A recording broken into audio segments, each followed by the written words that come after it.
ముందుగా వేదిక టీవీ ప్రేక్షకులకు స్వాగతం. వేదిక టీవీ చేపడుతున్న సర్వే ఏదైతే ఉందో ఇది కేవలం ప్రజల అభిప్రాయాలు మాత్రమే. వేదిక టీవీ అభిప్రాయం కాదు. నిజాన్ని నిర్భయంగా ప్రజలతో మాట్లాడి చర్చించడానికి వేదిక టీవీ ఎల్లప్పుడూ కృషి చేస్తుంది. ఇందులో భాగంగా ఈరోజు నల్గొండ జిల్లాలోని డీవీకే రోడ్కి రావడం జరిగింది. మరి ఇక్కడ ఉన్నటువంటి ప్రజలతో మాట్లాడి కాంగ్రెస్ హయాంలో రేవంత్ రెడ్డి గారి పాలన విధి విధానాలు ఎలా ఉన్నాయి, మరి గతంలో కేసీఆర్ గారి పాలన విధి విధానాలు ఎలా జరిగాయని వాళ్ళ అభిప్రాయం తెలుసుకునే ప్రయత్నం చేద్దాం. రిపోర్టర్ కార్తిక్ గౌడ్, వేదిక టీవీ. మీ పేరు సార్? మా పేరు శేఖరు. ఏం చేస్తుంటారు సార్? నేను auto driver. CM Revanth Reddy గారి పాలనపై మీ అభిప్రాయం ఏంటి సార్? రేవంత్ రెడ్డి పాలన ఎట్టుందంటే హామీలు అయితే ఇచ్చిండు, 6 గ్యారంటీలు ఎన్నో ఇచ్చిండు. అలా ఎన్ని అమలు చేసిండు? ఒకటేనా చేసిండా? ఆయన చేసింది ఏముంది? ఒకటి రైతు రైతులకు రుణమాఫీ చేస్తాను, అది కూడా లాస్ట్ ఎండింగ్లో చేసిండు, అది కూడా ఫెయిల్యూరే. ప్లస్ ఇంకోటి ఏంది, ఈ మన ఆడపిల్లలకి తులం బంగారం అన్నాడు, పెళ్లి కానుక, అది లేదు. మా ముసలి వాళ్ళకి పెన్షన్ పెంచుతున్నాడు, అది లేదు. అమలు చేసే కూడా చాలా ఉన్నాయి. ఆయన ఇచ్చిన హామీలు మొత్తం వృధా అవుతున్నాయి అంతే. మరి గతంలో కేసీఆర్ గారి పాలనపై మీ అభిప్రాయం ఏంటి సార్? కేసీఆర్ పాలన 100కు 200% మంచిగా ఉన్నది. తెలంగాణ ఉద్యమంలో తెలంగాణ తీసుకొచ్చిండు. తెలంగాణ కూడా అన్ని రంగాలు అభివృద్ధి చేసిండు. అలా అలాంటి వ్యక్తే కావాలని అందరూ కూడా కోరుకుంటారు. Thank you sir. నమస్తే సార్. నమస్తే సార్. మీ పేరు సార్? నా పేరు శివలింగం. ఏం చేస్తుంటారు సార్? వ్యవసాయం. సీఎం రేవంత్ రెడ్డి గారి పాలనలో వ్యవసాయదారులకు ఎలా ఉందంటారు, దానిపైన మీ అభిప్రాయం ఏంటి సార్? సరే, కొంచెం అవకతవకలు అయినప్పటికీ కూడా మొన్న రవి సీజన్లో మొన్న ఫిబ్రవరి నెలలో 1వ తారీఖు 2వ తారీఖున రైతు భరోసా కూడా వేశారు.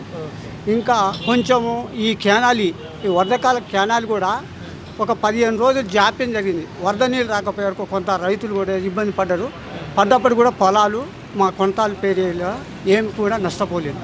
చాలా మంచిగా ఉన్నాయి, అంతా సంతోషంగా ఉన్నాం.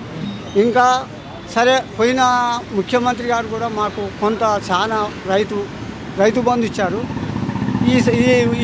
ఈ ముఖ్యమంత్రి సార్ ఏం చేశారంటే 15,000 ఇస్తున్నారు, కానీ మరి ఇవ్వలేక ఒక 6,000 చొప్పున మొన్న నాకు 3 ఎకరాలకు 18,000 అనే సీజన్కి వేశారు. మంచిగానే ఉన్నది. ఇంకా కొన్ని చూస్తే అనుకున్నాయి, మొన్న కూడా సన్నబియ్యం ఇస్తా అన్నారు. కొంచెం వెనక ముందు అయినప్పటికీ కూడా సన్నబియ్యం కూడా పంపించారు, అవి కూడా బాగానే ఉన్నాయి.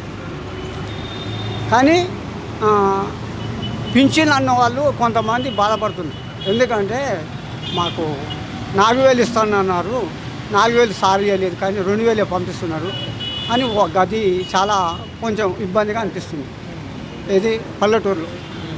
కానీ ఇప్పటి వరకు అయితే 57 ఏళ్ళ ఇది కేసీఆర్ సార్ 57 ఏళ్ళకే పింఛన్ ఇస్తున్నారు, కానీ ఆ సార్ ఇవ్వలే. కానీ ఇప్పుడు ఈ సార్ కూడా మరి మాకు 60 ఏళ్ళు వచ్చినాయి, ఇప్పటికి నాకు కూడా పింఛన్ కూడా దరఖాస్తు పెట్టాము, ఆగిపోయి ఉన్నాయి అంతవరకు. మరి గతంలో కేసీఆర్ గారి పాలనపై మీ అభిప్రాయం ఏంటి సార్? అప్పుడు అన్నీ మంచి సామాన్యంగా చేశారు.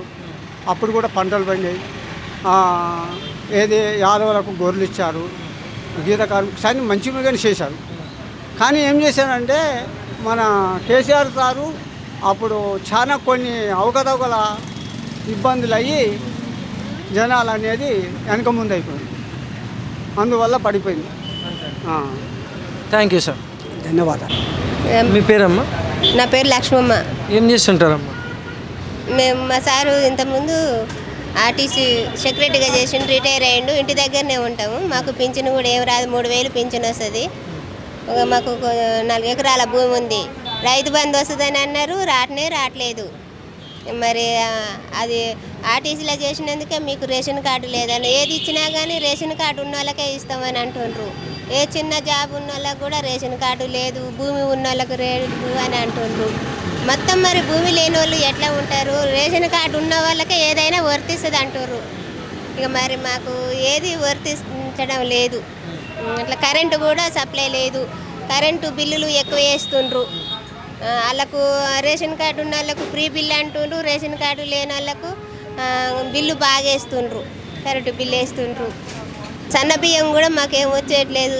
జాబ్ ఉందని రేషన్ కార్డు లేదు మాకు. ఇప్పుడు రేషన్ కార్డు ఉన్న వాళ్ళకే ఏదైనా వర్తిస్తుంది అంటుండ్రు. బస్సులు కూడా ఫ్రీగా పెట్టిండ్రు, ఫ్రీ అంటుండ్రు, ఫ్రీగా అనవసరంగా పెట్టిండ్రు. కరెంటు బిల్లులు పెంచి కరెంటు కూడా ఇప్పుడు అనుకున్నట్టుగా వస్తలేదు. ఎప్పుడు కరెంటు కట్ చేస్తుండ్రు. కరెంటు కొరత బాగుంది, నీళ్ళ కొరత ఉంది, కరెంటు కొరత ఉంది మాకు. మరి ఇలా చూసుకుంటే గతంలో కేసీఆర్ గారి పాలనపై మీ అభిప్రాయం ఏంటి? కరెంట్ ఎప్పుడు పోలేదు. కేసీఆర్ పాలన కరెంట్ ఎప్పుడు పోలేదు. అప్పుడు కేసీఆర్ తెలంగాణ కావాలని అనుకున్నాము. కేసీఆర్ కొంచెం అటు ఇటు చేస్తుండు.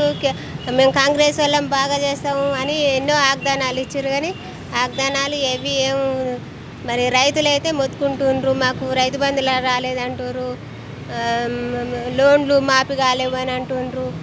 మాకు మందులకు ఎక్కువ తక్కువ డబ్బులు అవుతున్నాయి, పంటలకు మంచిగా బంతలేవు, కోతులు వస్తున్నాయి, పత్తికి ఎక్కువ రేట్ అన్నారు, తక్కువ రేటే పడుతుంది అని అంటుండ్రు రైతులు అంటుర్రు. అంతే. థ్యాంక్స్ అమ్మ. నమస్తే సార్. నమస్తే, మీ పేరు సార్? నా పేరు రమణాచారి. ఏం చేస్తుంటారు సార్? నేను బిల్డింగ్ కాంట్రాక్ట్ చేస్తాను. సీఎం రేవంత్ రెడ్డి గారి పాలనపై మీ అభిప్రాయం ఏంటి సార్? మాకు ఇచ్చిన దాంట్లో అంటున్నావు, అది 6 గ్యారెంట్లు అని ఇచ్చిండు. 6 గ్యారెంట్లో 3, 4 పాస్ అయినాయి, ఖతిమే పాస్ కాలేదు. వాళ్ళు ఇచ్చింది అయితే వాగ్దానం అయితే అదే కదా. మరి అది ఇచ్చిన ఇంతవరకు సంవత్సరంన్నర పాలన కూడా జరుగుతుంది, ఇంతవరకు ఏది కావట్లేదు.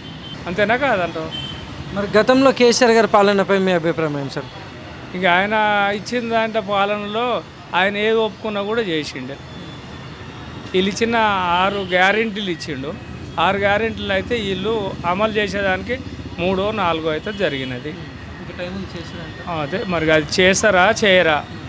ఇక సాధ్యంత వరకు కూడా వాళ్ళు ఏముంది, రోజు వార్తలలో కూడా ఉన్న దాంట్లో నాకు 7,500 అప్పు పెట్టిపోయిండు, 7 లక్షల కోట్ల అప్పు పెట్టిపోయిండు అనే విషయం రోజు వార్తలలో కూడా వస్తూనే ఉన్నది.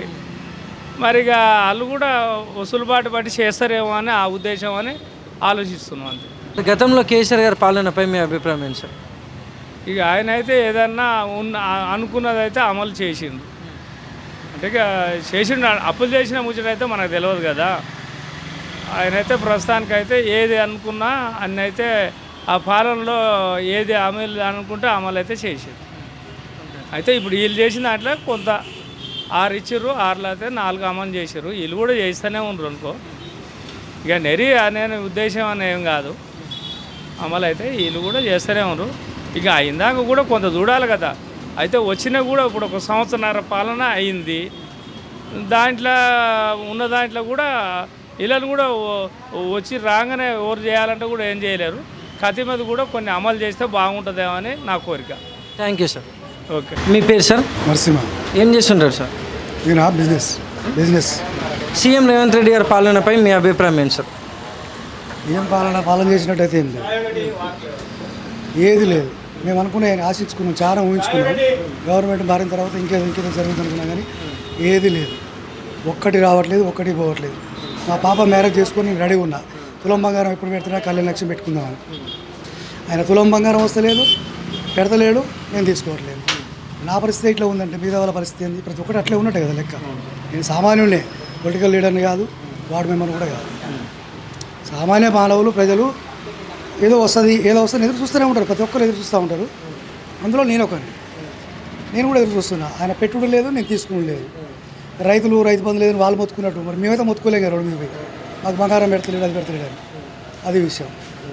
ఆశించుకున్న అయితే లేదు. అది జనాల అభిప్రాయం, నా అభిప్రాయం అయితే అది. మరి గతంలో కేసీఆర్ గారి పాలనపై మీ అభిప్రాయం ఏంటి సార్? కేసీఆర్ గారి పాలనకు పనులు బరాబర్ ఎవరెవరికి జరగాలో వాళ్ళకి జరిగినాయి. మాకు జరగకుండా కూడా మా కళ్ళ ముందర జరిగినాయి, మేము లైవ్లో చూసినాం. అది వాస్తవంగా కనపడింది. మాకు నల్గొండ ఒక మెడికల్ కాలేజ్ వచ్చింది, ఐటీ వచ్చింది, రోడ్లు వెడల్పోయినాయి, చూసుకుంటానికి అందంగా కొడుతుంది.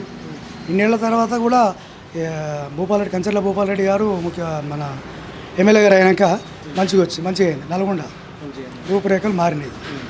గతంలో వెంకరెడ్డి గారు 3 సార్లు 3 టర్మ్లు ఎమ్మెల్యే చేసాడు. ఓసారి ఐటీ మంత్రిగా చేసాడు, తర్వాత ఇప్పుడు మంత్రిగా చేసాడు. అయినా కూడా ఇంకా కూడా మాకు కనబడతలేదు ఆ పని. ఇంతకుముందు అయితే అయింది, 5 ఏళ్ళ బరాబర్ అయింది, కనబడింది. Thank you sir.